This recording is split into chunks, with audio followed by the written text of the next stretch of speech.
வணக்கம், welcome to the Kannan electronics. நான் Kannan D.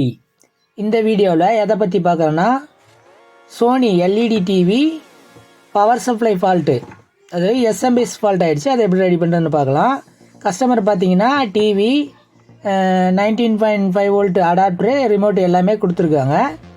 இதில் நம்ம செக் பண்ணதில் பார்த்தீங்கன்னா அடாப்டர் தான் ஃபால்ட்டு. இந்த 19.5 வோல்ட் அடாப்டர் தான் ஃபால்ட்டு. டிவியில் எந்த ஃபால்ட்டும் இருக்காதுன்னு நினைக்கிறேன். இந்த அடாப்டரை எப்படி சரி பண்ணுறதுன்னு இந்த வீடியோவில் டீட்டெயிலாக பார்க்கலாம்.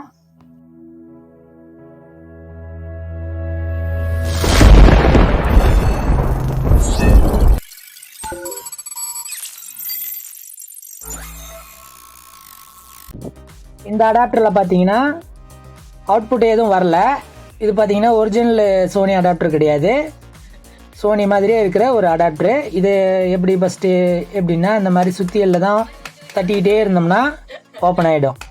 இந்த அடாப்டர்னு இல்லை, எந்த ஒரு டிவியோட அடாப்டரும் இந்த மாதிரி தட்டினோம்னா ஓப்பன் ஆகிடும். தட்டிட்டு இந்த மாதிரி கத்தி வச்சுட்டு ஓப்பன் பண்ணிக்கலாம். பார்த்தீங்கன்னா ஓப்பன் பண்ணிட்டு உள்ளெல்லாம் ஒட்டி வச்சுருக்காங்க.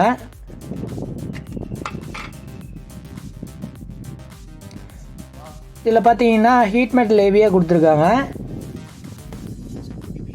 இதில் ஓப்பன் பண்ணி பார்த்ததில் இந்த கெப்பாசிட்டர், ஹை வோல்ட் கெப்பாசிட்டர் பார்த்தீங்கன்னா உப்புனது நமக்கே தெரியுது, வெறும் கண்ணாலேயே தெரியுது. அதனால் இது ஃபால்ட் ஆனதுனால தான் வேறு உள்ள ஏதாச்சும் காம்பனன்ட்ஸு ஃபால்ட் ஆகிருக்கும். மேபி ஃபியூஸ் போயிருக்கலாம். இதை ஒவ்வொரு பார்ட்ஸாக ரிமூவ் பண்ணிக்கலாம். ரிமூவ் பண்ணுறதுக்கு எல்லாத்தையும் இப்போ இந்த கெப்பாசிட்டர் ரிமூவ் பண்ணோம்னா மேலே இருக்கிற மெட்டல்லாம் ரிமூவ் பண்ணால் தான் நம்மளால் அதை ரிமூவ் பண்ணி பார்க்க முடியும்.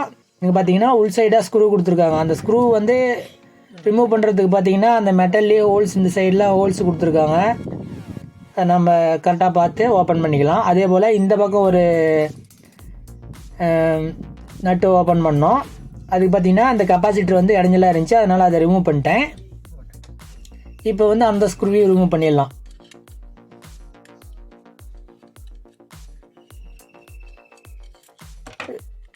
இப்போ ரிமூவ் பண்ணிட்டோம்னா இப்போ வந்து அந்த காம்பனன்ட்ஸ் எல்லாம் ரிமூவ் பண்ணி பார்க்குறதுக்கு ஈஸியாக இருக்கும். அதை டெஸ்ட் பண்ணுறதுக்கும் சௌகரியமாக இருக்கும்.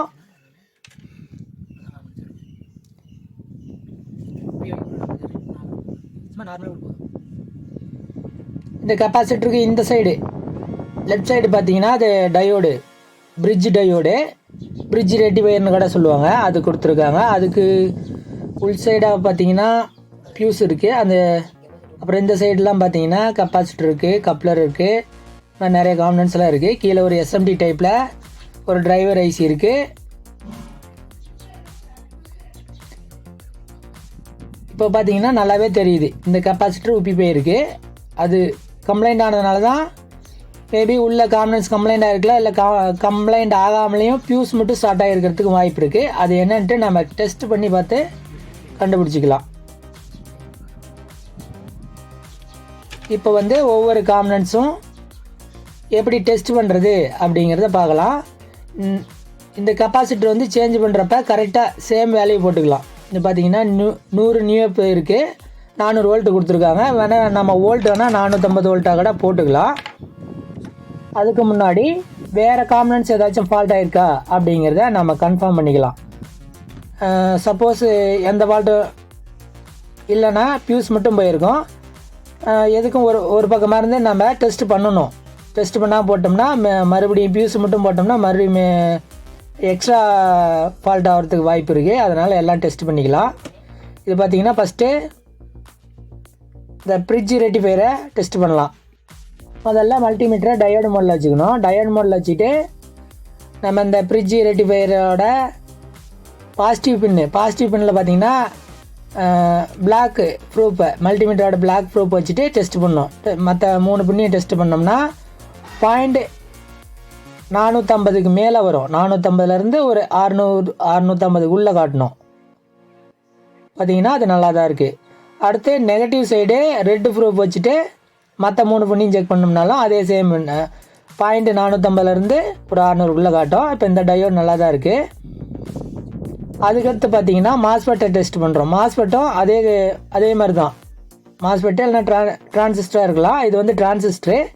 இல்லை பார்த்தீங்கன்னா பேஸில் வந்து ரெட்டு ப்ரூஃப் வச்சுட்டு மற்ற 2 பின்னையும் செக் பண்ணோம்னா அதே பாயிண்ட் 450க்கு மேலே காட்டணும்.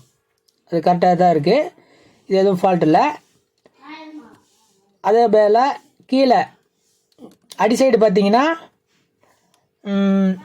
ஒரு எஸ்எம்டி டைப்பு டிரைவர் ஐசி கொடுத்துருக்காங்க. அதை எப்படி டெஸ்ட் பண்ணணும், க்ரௌண்டில் வந்து ரெட்டு ப்ரூஃப் வச்சுக்கணும்.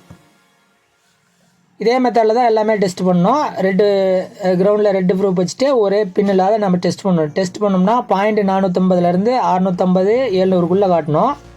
பார்த்தீங்கன்னா எல்லா பின்லையும் டெஸ்ட் பண்ணிட்டோம். அந்த லாஸ்ட் பின்னில் மட்டும் ஷார்ட் காட்டுது, ஏன்னா அது கிரவுண்ட் பின்னு, அதனால் அது ஷார்ட் காட்டுது. அந்த டிரைவர் ஐசி நல்லா தான் இருக்குது. அதுக்கடுத்து இங்கே பார்த்தீங்கன்னா டிரான்சிஸ்டர் கொடுத்துருக்காங்க.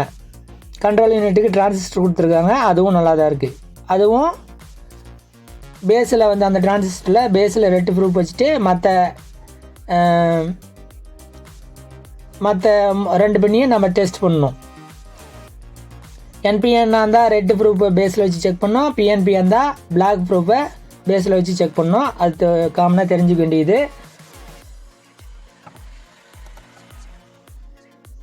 இந்த பக்கம் பார்த்தீங்கன்னா ஒரு டயோடு, டிரான்சிஸ்டர் டைப்பில் இருக்கிற ஒரு டயோடு கொடுத்துருக்காங்க. Bidirectional diode. அது எப்படின்னா சென்டர் பின்னு பார்த்தீங்கன்னா கேத்தோடு, சைடில் 2 பின்னும் பார்த்தீங்களா ஆனோடு. அது நம்ம வந்து பார்த்தீங்கன்னா ஆனோடு பின்னு 2யும் ஜாயின் பண்ணி போட்டிருப்பாங்க. அதுவும் டயோடு தான். ஹீட்டு தாங்கணுங்கிறதுக்காக இந்த டைப்பில் கொடுத்து ஹீட் மெட்டலில் கொடுத்துருப்பாங்க.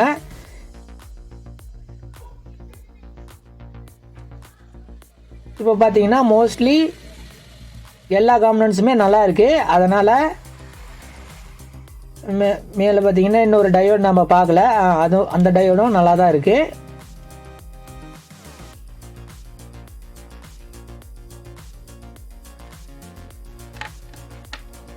இப்போ எல்லா காம்பனன்ட்ஸுமே நல்லா இருக்கிறதுனால இந்த கெப்பாசிட்டரு உப்பி போய், அதாவது கெப்பாசிட்டன்ஸ் தன்மையை வந்து இழந்திருக்கும். அதனால் பார்த்தீங்கன்னா அந்த பியூஸ் போயிடுச்சு. இப்போ இந்த கெப்பாசிட்டர் தான் ஃபால்ட்டு. இந்த கெப்பாசிட்டர் ஃபால்ட் ஆனதுனால ஏசி வோல்ட்டு சரியாக ஃபில்டர் ஆகாத இருக்கும். அதாவது டிசி 300 வோல்ட்டாக நம்ம ஃபஸ்ட்டு டயோடு மூலம் கன்வெர்ட் பண்ணிவிட்டு அதை ஃபில்ட்ரு பண்ணுவோம். அது சரியாக ஃபில்டர் ஆகாதனால மாஸ்பெட்டுக்கு ஏசி வோல்ட்டாக போகும். அப்படிங்கிறப்ப மாஸ்பெட்டு ஃபால்ட் ஆகிறதுக்கு வாய்ப்பு இருக்குது. இருந்தாலும் இதில் ஃபால்ட் ஆகலை. அந்த கெப்பாசிட்டர் ஃபால்ட்டாக இருந்ததுனால தான் பியூஸ் போயிருக்கு. அதனால் இப்போ நம்ம பியூஸையும் அந்த கெப்பாசிட்டரையும் சேஞ்ச் பண்ணிடுறோம். பார்த்தீங்கன்னா இப்போ நான் அந்த கெப்பாசிட்டர் சேஞ்ச் பண்ணிட்டேன். சேஞ்ச் பண்ணுறது சால்ட்ரிங் எதுவும் எதுவும் காட்டல, டைமிங் இல்லாதனால இது காட்டல. பார்த்தீங்கன்னா ஒரு 120 நியூப் இருக்கிற கெப்பாசிட்டர் ஒன்று போட்டிருக்கேன். அதே என்கிட்ட இருந்தது. அது கொஞ்சம் எக்ஸ்ட்ரா போட்டுக்கலாம், அதனால் தப்பு இல்லை. அந்த கெப்பாசிட்டரு இந்த பிசிபியில் கரெக்டாக ப்ளேஸ் ஆகுதான்னு பார்த்துக்கலாம். பார்த்தீங்கன்னா ப்ளேஸ் ஆகுது. ஹீட் மெட்டில் எதுவும் அதில் ஹைட்லாம் அங்கே சரியாக இருக்குது, பெருசாகவும் இல்லை. அதனால் ஓகே, இந்த கெப்பாசிட்டரு போட்டிருக்கேன். அதுக்கடுத்து பார்த்தீங்கன்னா இந்த ஸ்க்ரூவெல்லாம் இன்ஸ்டால் பண்ணிக்கலாம். ஏற்கனவே எப்படி இருந்துச்சு அதே மாதிரி. இப்போ நம்ம ஹீட் மெட்டில் ஃபிட் பண்ணாமல் செக் பண்ணக்கூடாது, ஏன்னா திரும்ப ஃபால்ட் ஆகிடும். அதனால் ஆல்ரெடி எப்படி இருந்துச்சு அதே மாதிரி ஹீட் மெட்டில் ஃபிட் பண்ணிக்கலாம். இந்த இடத்துல ஒரு ஸ்க்ரூ இருக்கும், அதையும் போட்டுக்கலாம்.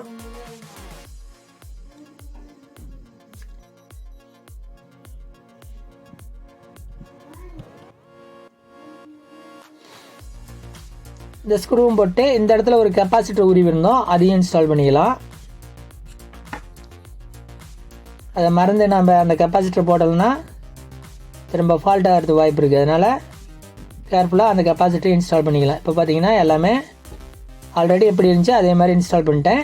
இப்போ வந்து பவர் ஆன் பண்ணிவிட்டு வோல்ட் வருதான்னு செக் பண்ணி பார்க்கலாம்.